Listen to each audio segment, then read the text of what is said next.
Welcome, Professor Foluso Owotade, to this Leadership Blueprint podcast. It's my pleasure and delight to meet with you. You've been somebody that I really respect and love. The way your outlook towards life has been something that I really value so much. And I'm really glad to be able to do this with you. Sometimes I wonder, because this is the impression I have about you. I've not said this to you before. I see you more as a leader, but an unwilling leader. And the reason why I said an unwilling leader is that you don't really care so much about occupying leadership position, but nevertheless, you often find yourself leading people. And that is why I always love to categorize you as an unwilling leader, because it's not something you juggle for. It's not something you crave for, as it were. I'm not saying you are not ambitious or you are not looking forward to such, but it's not something that you believe that it has to happen by all means, and nevertheless, you still find yourself in such a leadership position. And your leadership position has also made me to even understand better the way Jesus Christ led his own ministry. Because oftentimes when people come to Jesus, they are hardly able to distinguish him between Jesus and his disciples, because it's as if everybody is equal. You cannot really tell who is the master. And that was the experience I had with you, and maybe with Dr. Oluwatope, Professor Oluwatope, and Dr. Fagbemi. We all worked together, and all through about 3 or 4 years that we worked together, we could hardly say this is the leader or this is the person, and yet things were moving. And that really made an impression on me and helped me to value your leadership. And that is the reason why I felt you will be a good candidate for this leadership blueprint.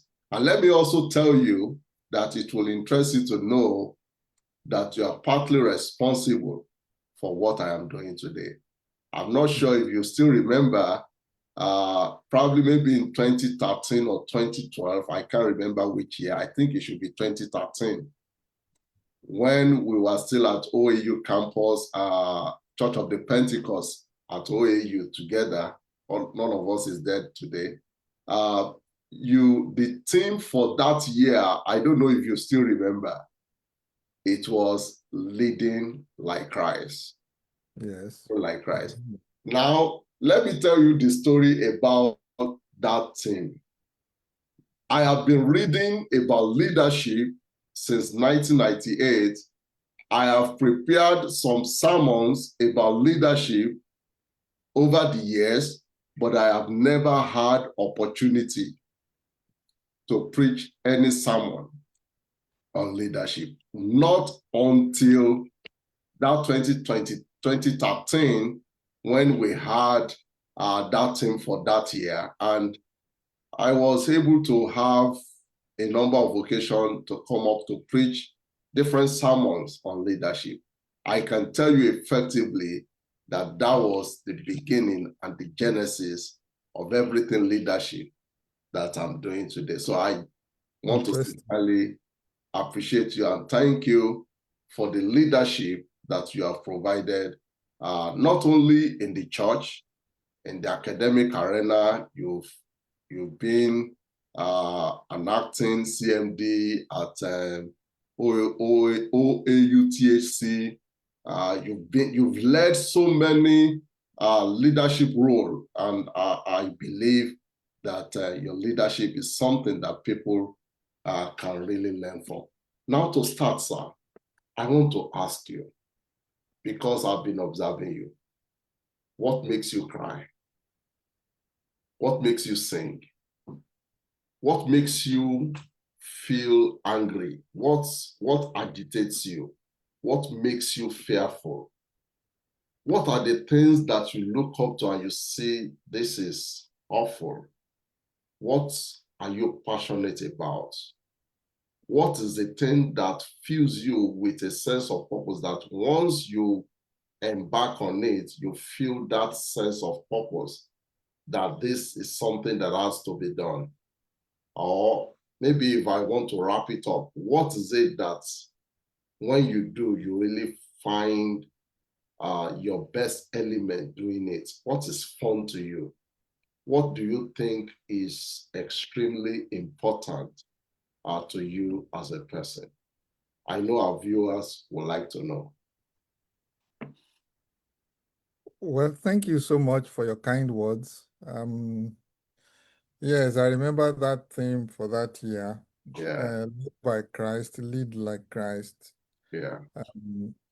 And I'm also happy that it has made some impact in your ministry and your outlook in life. Yeah. I give God all the glory. Yeah. And you also made a comment about me not very positions like my contemporaries. Yeah. And there is a connection between that and the question you have asked me. Mm. And it's God's will, that's all. I know that once I'm at the center of God's will, every other thing will align. Mm. So that is the only thing that drives me. Is this the will of God? If it's not the will of God, I don't care how attractive it is and all that. Mm. Just in line with your comment, one of my sisters, somebody very close to me, had actually said that I don't look for offices, the offices look for me. Well, I've looked for a few offices in recent times and I didn't get them. So maybe I should go back to, and you see, is still this thing that people come and say, okay, please, we want you to run for CMD. When you were acting, you were fantastic and all that. Come and run for VC here. They will put pressure on me. Okay. I said, let me go and pray about it. Say, no, let's just do this now.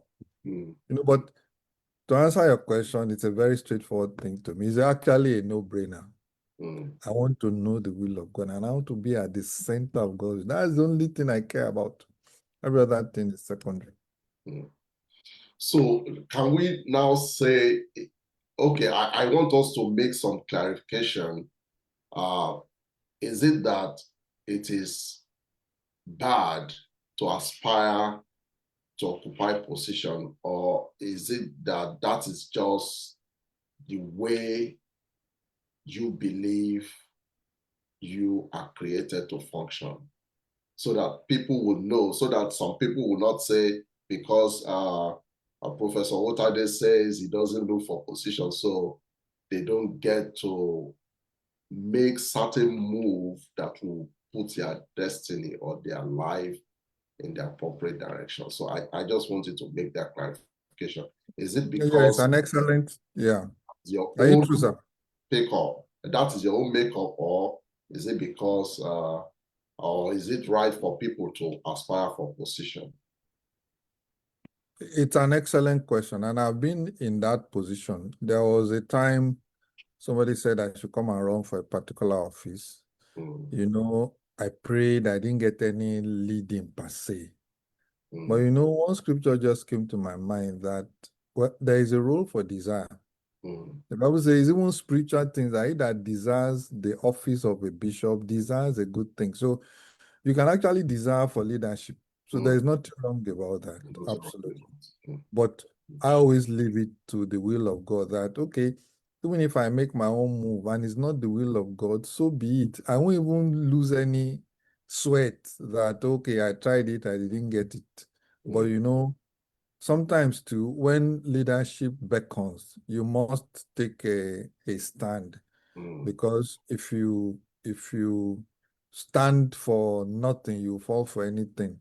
Mm. So there are instances where there are vacuums in leadership and you feel that some things could be done better and you know yourself that, okay, this is something I could do, especially if you have done it before and by the grace of God, you've tried something similar and all that. So you have the grace of God to fall back on, and you have experience to fall back upon. So why there's actually nothing bad.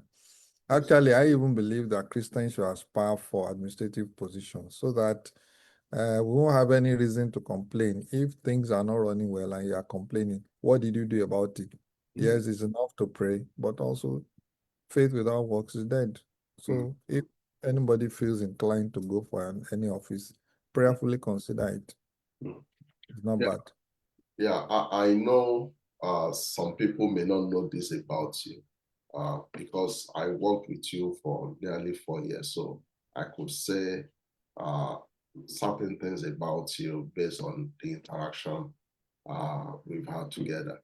I know you are a great mentor.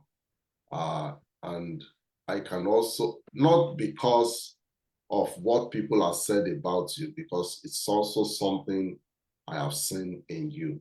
I've had privilege to work with many of your direct students because I remember when we were at Church of the Pentecost in OAU. In fact, it was as if we had more medical students, particularly people from your department or from your faculty. It's like we even have more dental doctors than any other student from the university because they were so huge in number who were coming to our church at that time. And it was because of the way you portray yourself, the way you carry yourself, and that is what is making them to follow you. Many of them have personally confided in me that you are a great mentor. And I can attest to what they have said because I've also seen that in you. So I just want you to give us some clues. How does mentorship, how does it work? How can we make it something that every one of us in our day-to-day activities, how is it that we can practice it and then mentor people around us so that they can also become what we have become in our own life? Thank you so much. The first thing I want to say is that mentorship is scriptural. 2 Timothy 2:2. Paul told Timothy, said, the things that I've committed into your hands, I'm paraphrasing, he said, commit also to faithful men who will be able to teach others. So every Paul needs a Timothy, and every Timothy needs a Paul to actually get ahead in life. I think it was Isaac Newton that said it, that if he has seen any further, it's because he has stood on the shoulders of giants, you know. So that is the first thing, that mentorship is scriptural. And then number two, mentorship is also reciprocal in two forms. Number one, if you were mentored yourself, if you have been privileged, like I have been, to be mentored by great people. I have them from primary school to secondary school to university to my professional career.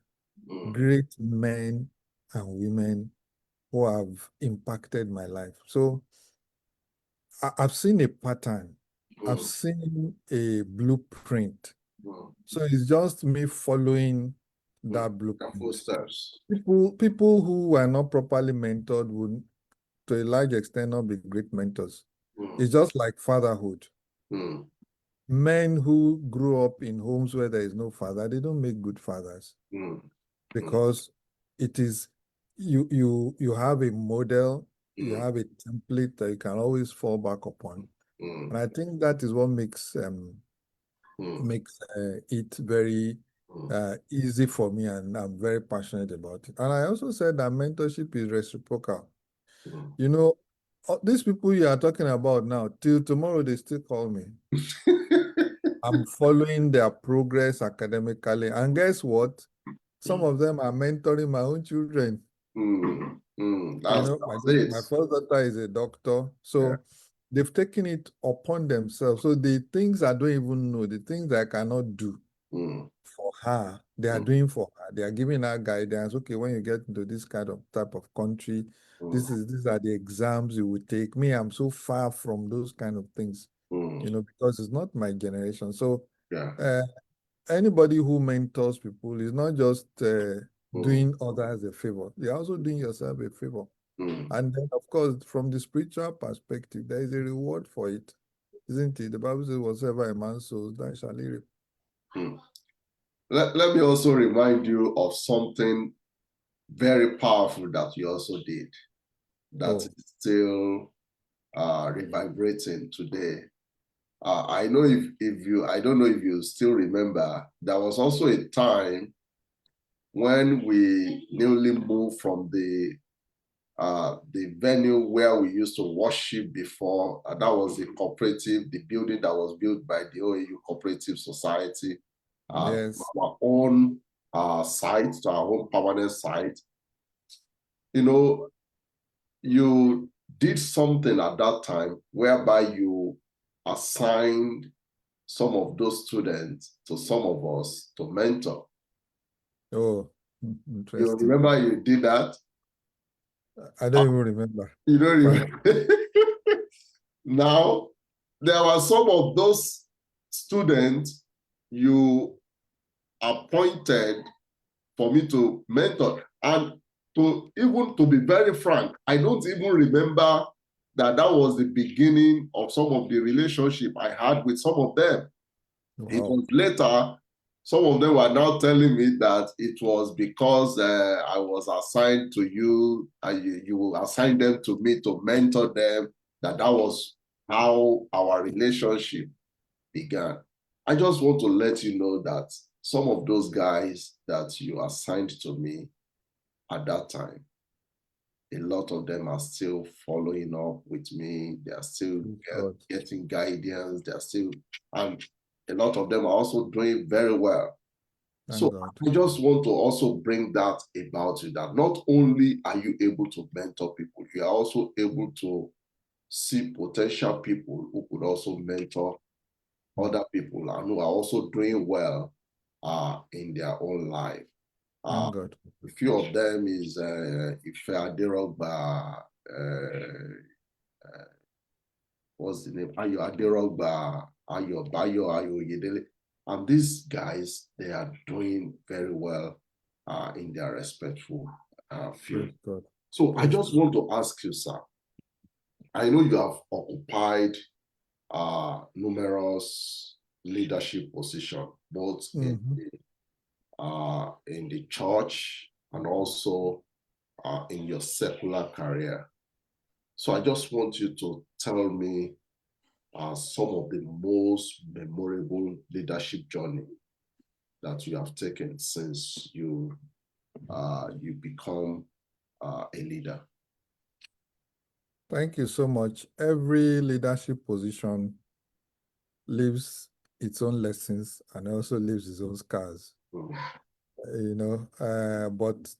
to a large extent, God is glorified in practically all the leadership positions. And like you said, recently, I just decided I needed to take a break because continuously since 2006, when I came back to Nigeria from the United States, I've occupied positions one after the other. I've been head of department for 9 years.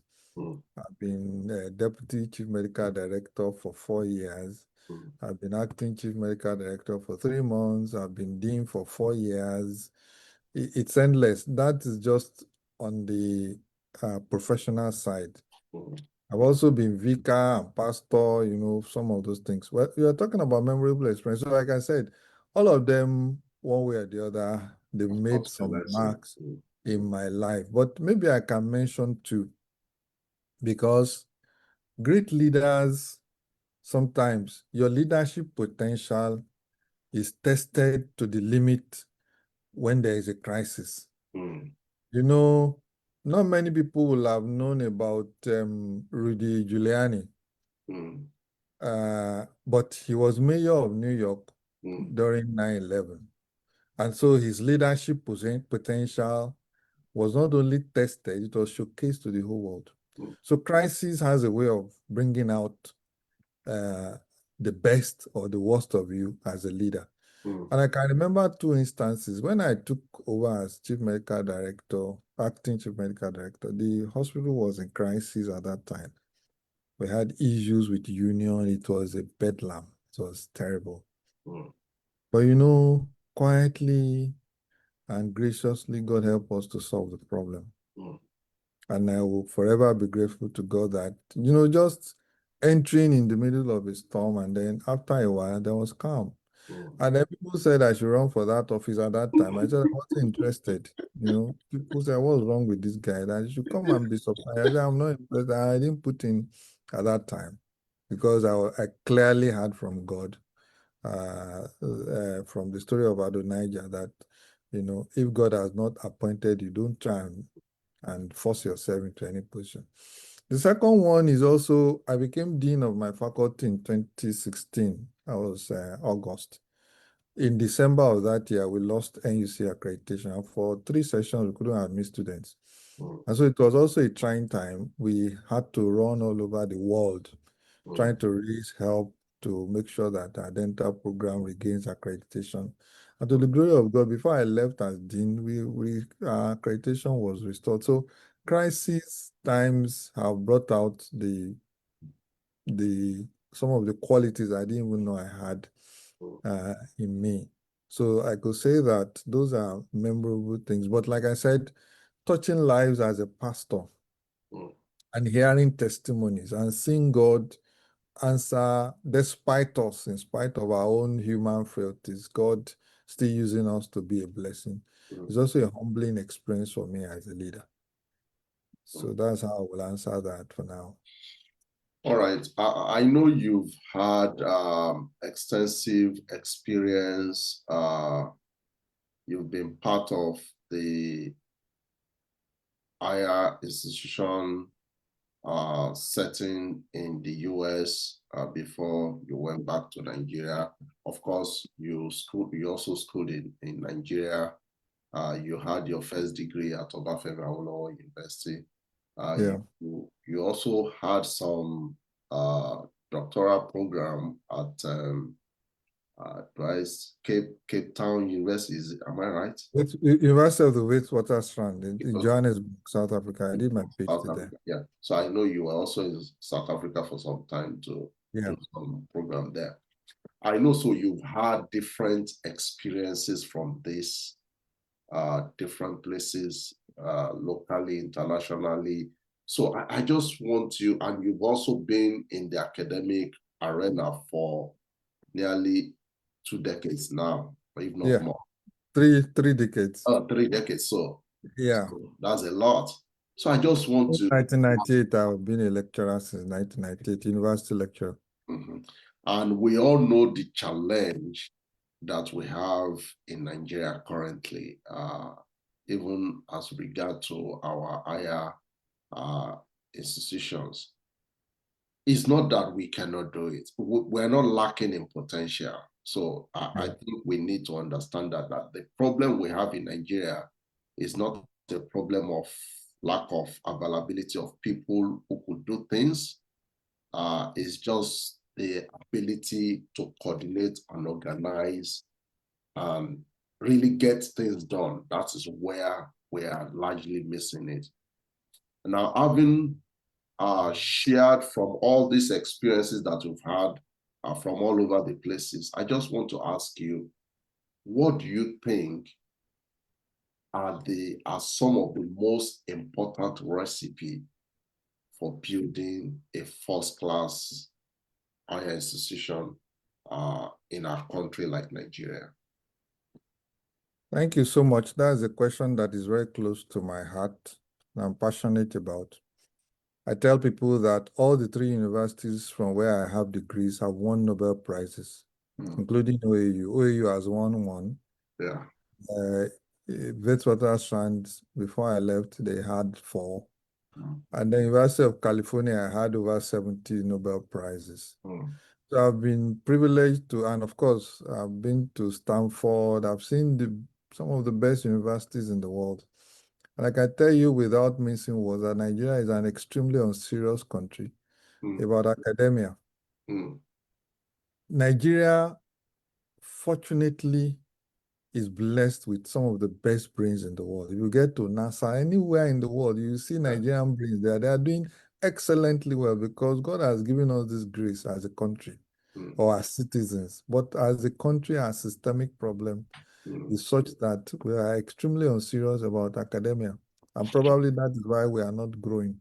mm. A country where until like 2 years ago, my salary as a professor of 17 years was about $300 per month, Oh my God. you Mm. know. So, and that is not just that. I mean, um, look at the environment where And that $300 you mentioned is what a minimum wage worker will make in about 2 days or 3 days in the US. exactly. Yeah. It wasn't like that at the beginning, so that I put it in proper context. There was a time with my Nigerian salary, I could buy a ticket to any part of the world Mm, because it was in the equivalent of $2,000, $3,000 per month. mm, But when the exchange rate plummeted, mm, the naira value just plummeted. mm, The value of it affected practically everything that we do. mm, And it's not just the take-home pay of an average academic. The infrastructure you need to work as an academic it just totally fizzled away. mm, And so you ask yourself, what are you really doing here? mm, You know, uh, I started with being at the center of Godswill. I've been offered positions, very good ones outside Nigeria 3 times in my life, and I said no mm, to them because I just felt, well, I think Nigeria is where God wants me to be for now. mm, you know. So we're an extremely unserious country. ASU is on strike now. mm, We've had a warning strike. We started ASU. ASU is the Academic Staff Union of Universities. As we speak now, ASU is on strike. mm, And it's because government went into agreement since 2009. One government after the other have been paying lip service. mm. You know, government is not reluctant to increase salaries for For legislators legislators and and spend mentors. money on frivolities. But look at our university system, it's in shambles. Yeah. Now, let me give credit to the present government in one aspect is that at least they have provided some form of funding to support indigent students. How that is working, I don't know, but at least it's something that I can commend that this government has done. But there's still a lot that needs to be done to make sure that academia survives in Nigeria. Mm, The trend now is that private institutions are taking over in terms of ranking and all that, just simply because the private institution will charge a, an appropriate fee. I've sent 2 of my children attended private universities, not because OAU is not good enough, but because of all these persistent strikes mm, in the university system, because lecturers and non-academic staff keep agitating for an ideal working environment, which they are not mm, getting. mm, Tertiary education is expensive anywhere in the world. mm, So who pays for it? mm, The government must show some commitment. There must be, and that is, like I said, what they have done with NEL Fund, providing funding for indigent students to go to university. But that is just a drop in the ocean. The kind of infrastructure we need. In the university I attended in South Africa, I had a whole lab to myself with some of the equipments I was using at that time. I'd never seen them before. I only heard about them. mm, And then once you supervise a master's or a PhD student, government gives you money, not to go and buy a car, but you can use for your research funding, you can use to attend conferences. All the conferences I've attended mostly out of pocket mm, when the exchange rate was good. So the academia in Nigeria is actually in shambles. There's mm, so much potential waiting to be tapped. So, but I think that there needs to be government seriousness. And of course, we also need to make the environment more suitable for private sector to also play. It's not just in approving private universities. There's also the role in the federal universities endowing chairs and let foundations provide money for research purposes and for other academic purposes.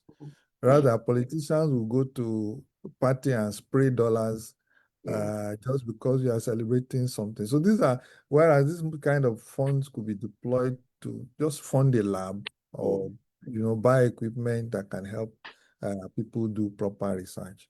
So we still have a long way to go, and I think it's a very, very sad situation where we found ourselves, and that is why the universities are in crisis now, because people have left for greener pastures. A country where you cannot even, your take-home pay cannot take you home. What are you doing there? If you find Nigeria has become the market for the global world for recruiting medical personnel now. Not just medical. Even if you go to the banks, MAS. Beyond medical, we're already in crisis. Yeah. I don't want to dilate in that. We're already in crisis because there are many units in our hospital now. I know one particular unit. The only person left there is a professor. There is a department in my faculty. All the people there are professors. Okay. So, but it's not just medical, academia, even the banks. There was a time that banking software were collapsing in Nigeria because the best brains have left. Yeah. Thank you very much, sir. Now, I came into US in 2016, and from my own observation, it will be 10 years since I've been in the US when on January 4 or 5 of 2026, it will be exactly 10 years that I've been in the US. And I can confidently say that within that decade that I've been in the US, I've been able to look at our educational Yes, from the elementary level, secondary level, or high school. They call it high school here, and then to tertiary level. I can confidently say that elementary to secondary level, yes, our educational system is still very competitive globally. I can say that. In fact, there are, when people come from Nigeria and they've had solid elementary background and even secondary education background, when they come here, they are on top of the class here. When they come to US or anywhere in the world, exactly. they are always on top of the class. But the challenge, where I see that there is a gap, is at the tertiary level. Our tertiary students they cannot compete with the global institutions as I speak, because maybe you will help us speak into that. Why do we have that kind of gap? That is something that was almost at the same level, or even we can even say we surpass some Western countries, some areas at the secondary and elementary level. Why do we have so much gap from the secondary level to the tertiary level in Nigeria, and how can we bridge that gap? I know you've said a lot about how we can do it, but just for people to know the obvious that there is a gap, and what are the proactive steps that we need to take to bridge that gap? Well, it's still back to this funding issue. Let me tell you a very true story. One professor in one department in my university trained in Stanford. He said when he got back to Nigeria in 1976, that the equipment he met in OAU at that time was a more recent version than the one he left at Stanford University. Now, Stanford is a top-rated university all over the world. It is.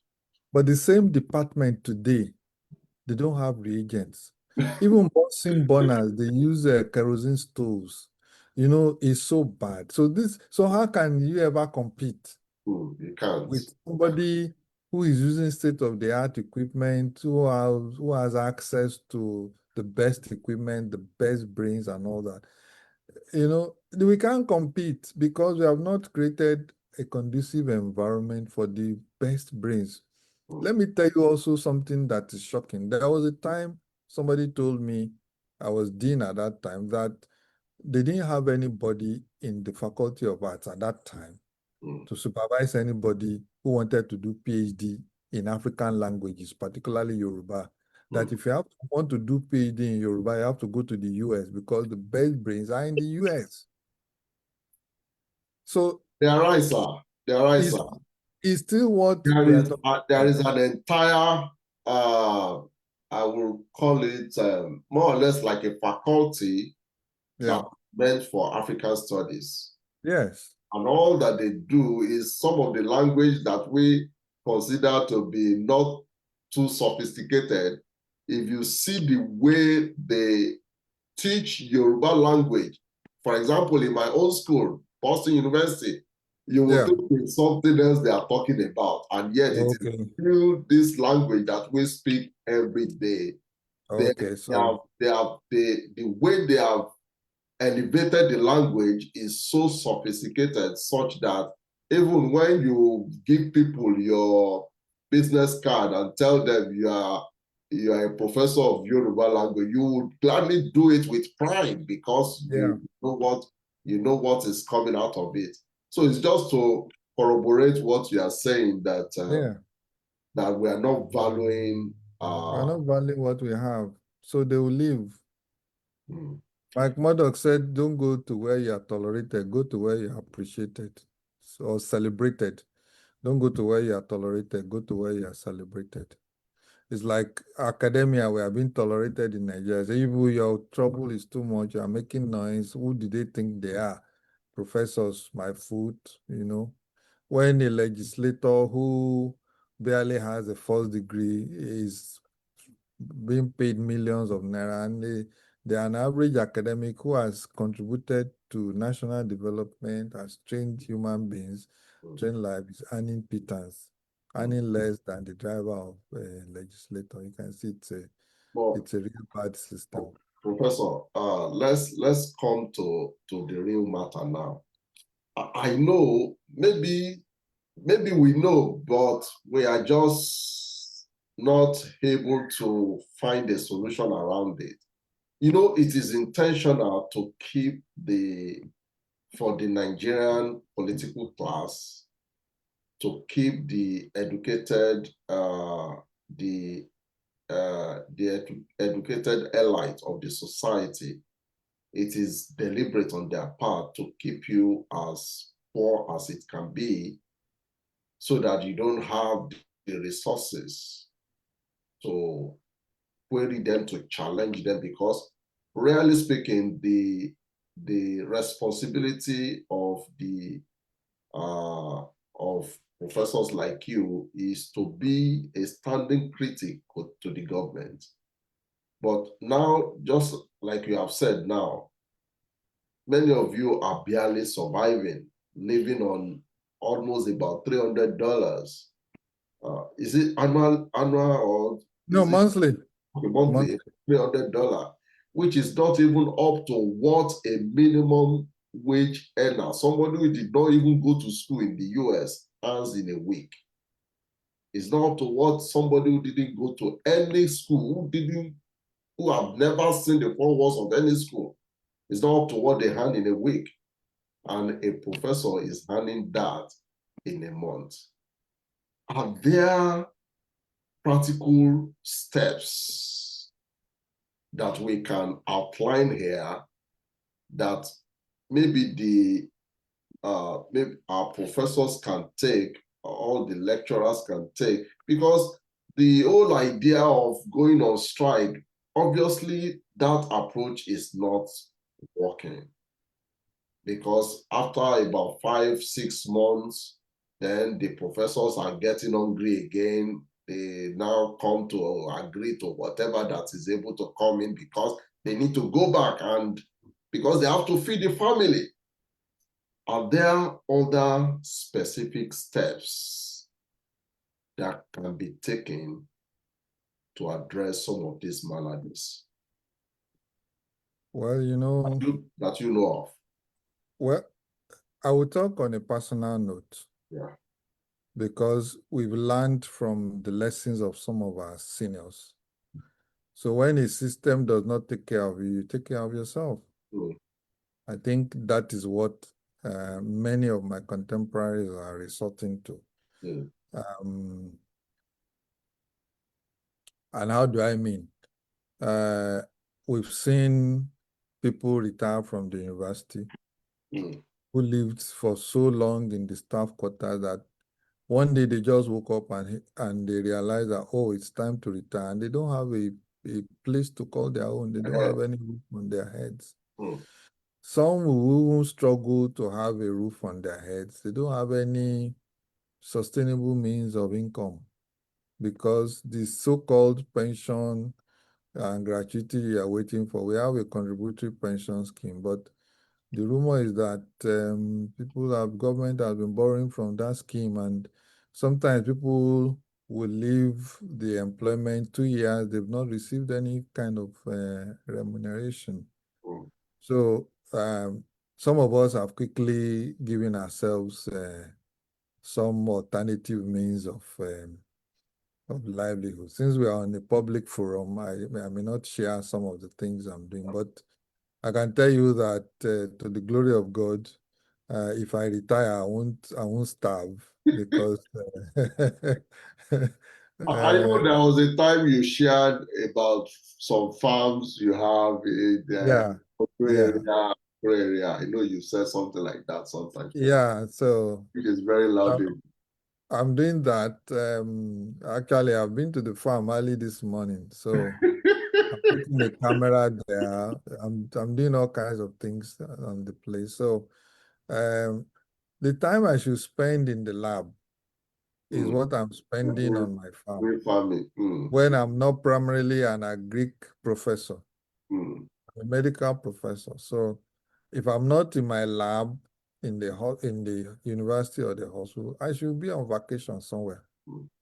But I wake up, I go to the farm because I know that if government pension or remuneration doesn't come post-retirement, or even now, presently, if salaries are pittance, then I can still try to live some form of reasonable existence. Yeah. Thank you very much. Another question that I have at the back of my mind, because I also had an extensive education in Nigeria before I moved to the US. Yes. I could weigh the difference, and I can say that the difference is so clear. In Nigeria, the experience I had is that when you are in school, your priority is to pass exams. You are not looking at the larger context of which society am I going into? What is the society expecting from me? What am I going to bring into the society to be able to express myself? That is not in the thinking of many of us, and I assume is still happening today with many students who goes to school, and then after schooling, they discover that the society out there is totally different. The experience out there is totally different from their lived experience on campus. Whereas in the same setting as a student in the US, this is also my experience. When a lecturer teaches you something in class this week, by Monday, you are already seeing the applicability of what you were taught in the class. You are already seeing how you are able to plug it in the society, how you can fit in into a real life situation. So I just want to ask, I know with all the things you have said are all pointed to why we have this huge gap, but I just want to find out, why is that so? And how do we fix it?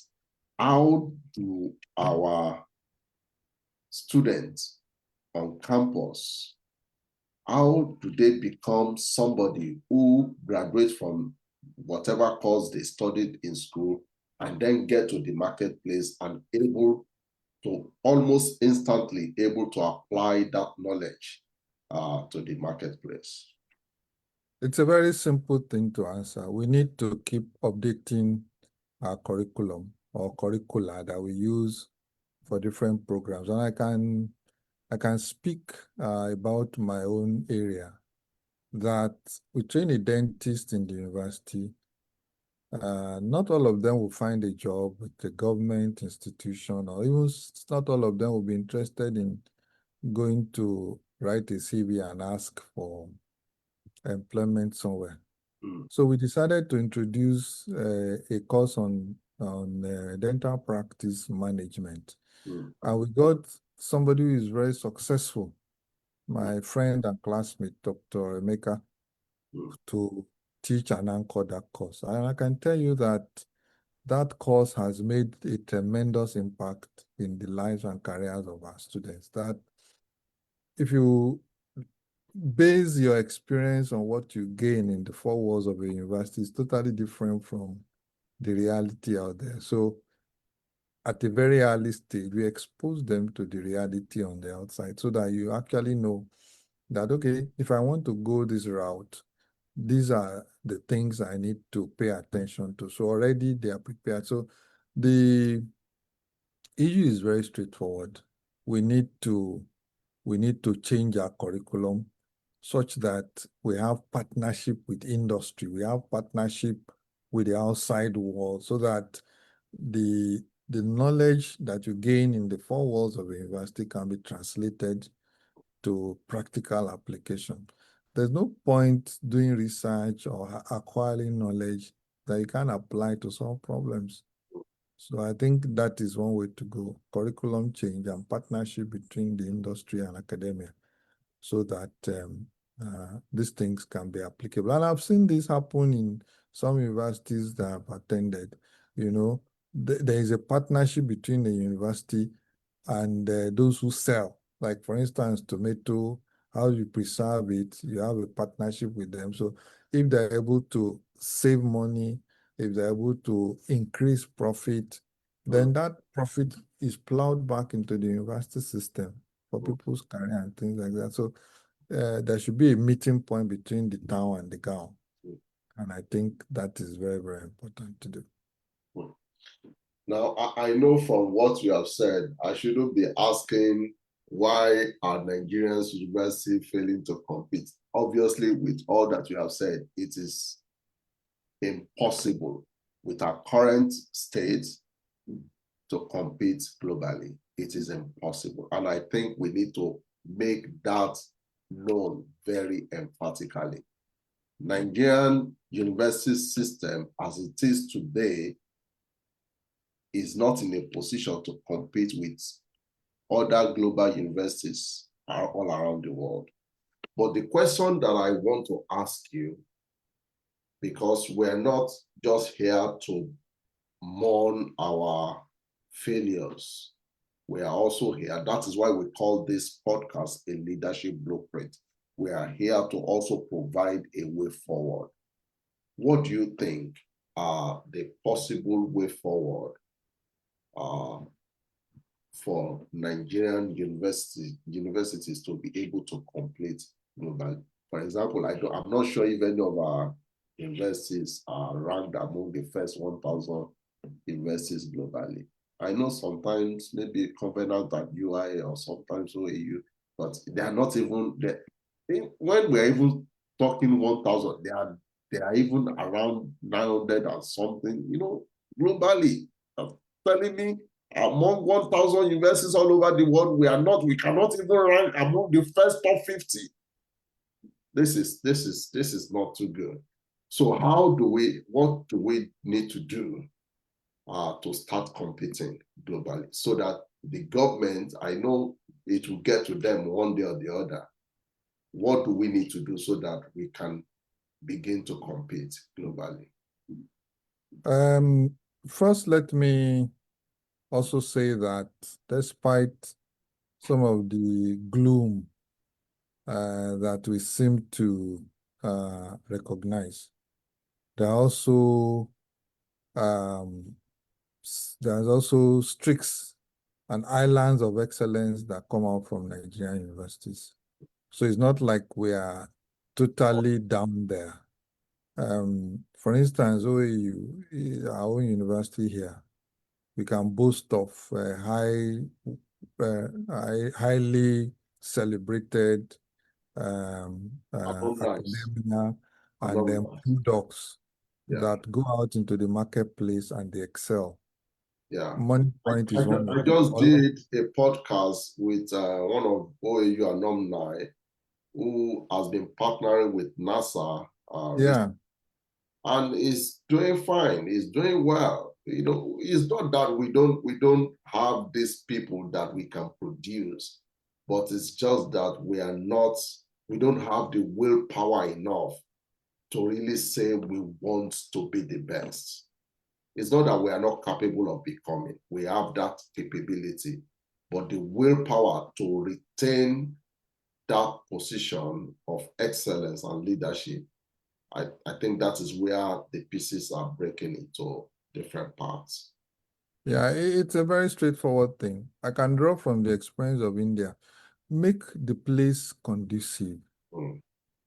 And then you will have reverse tourism. There are push factors and there are pull factors. Remove the push factors and emphasize the pull factors. People will come back. Human migration is very easy to predict. Very easy. Exactly. Humans will go where they feel comfortable, they feel secure, where they are appreciated, and where they can get value for what they have to offer. So it's a no-brainer. Now, just to corroborate what you said, sir, in the 60s, when Nigeria newly gained independence, there are a lot of Nigerian students who went abroad to study. But because they saw the value of coming back home to build, because Nigeria was in the process of building.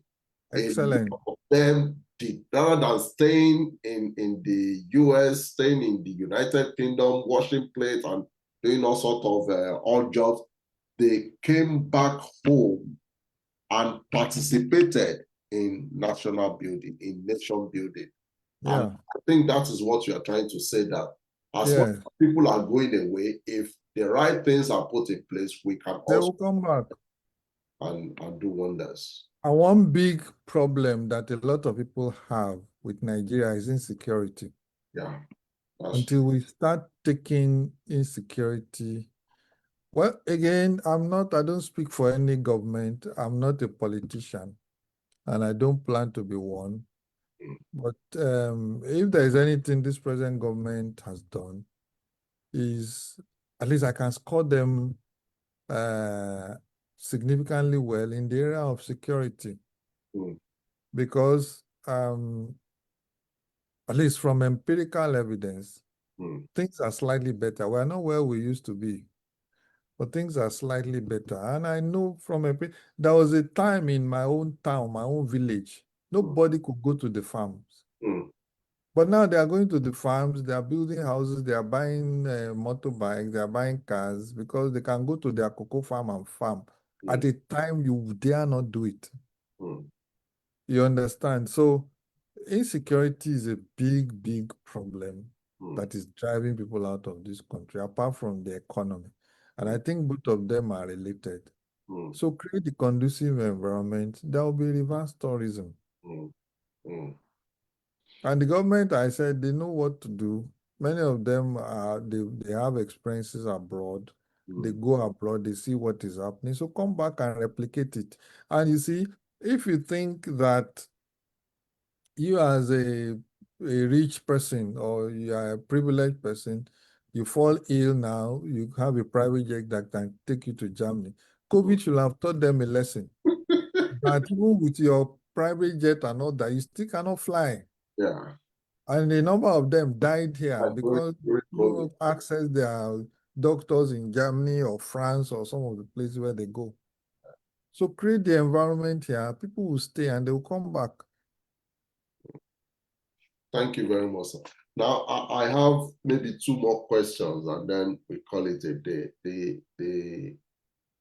The first question I would want to ask is that if you ever have another opportunity uh, to begin your leadership journey, what kind of leadership journey would you advise your younger self to pursue if you were to start all over again?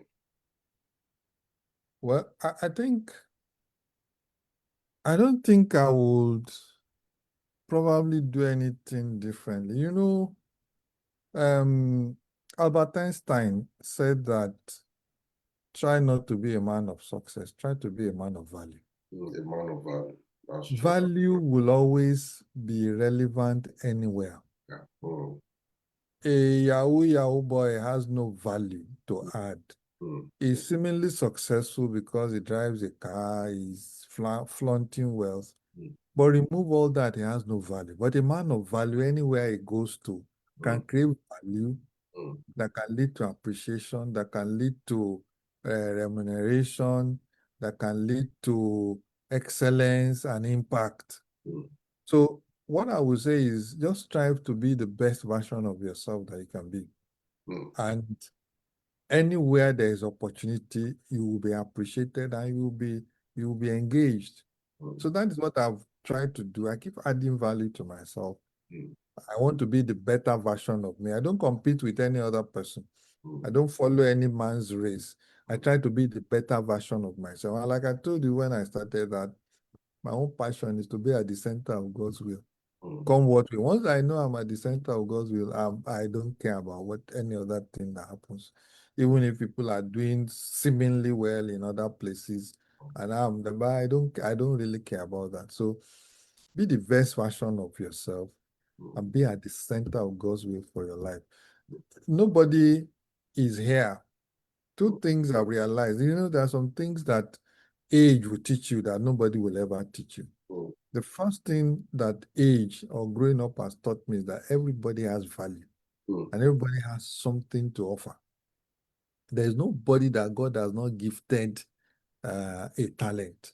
Mm. So once you discover your talent and you stay around that area, then you will do well.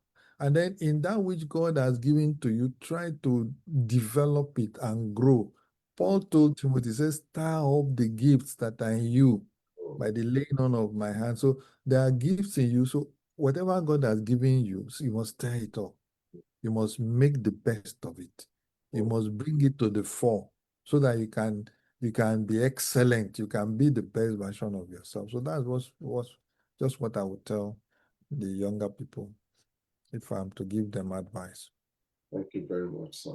The last question I will want to ask you is, apart from the fact that you are being an incredible human being, Wow.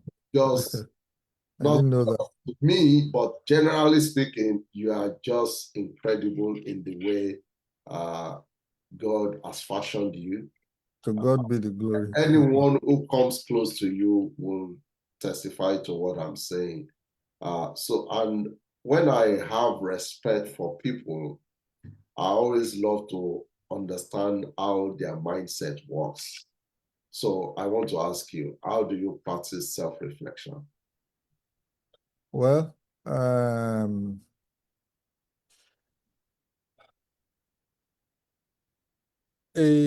the place where I reflect most is a very unusual place. It's in the bathroom.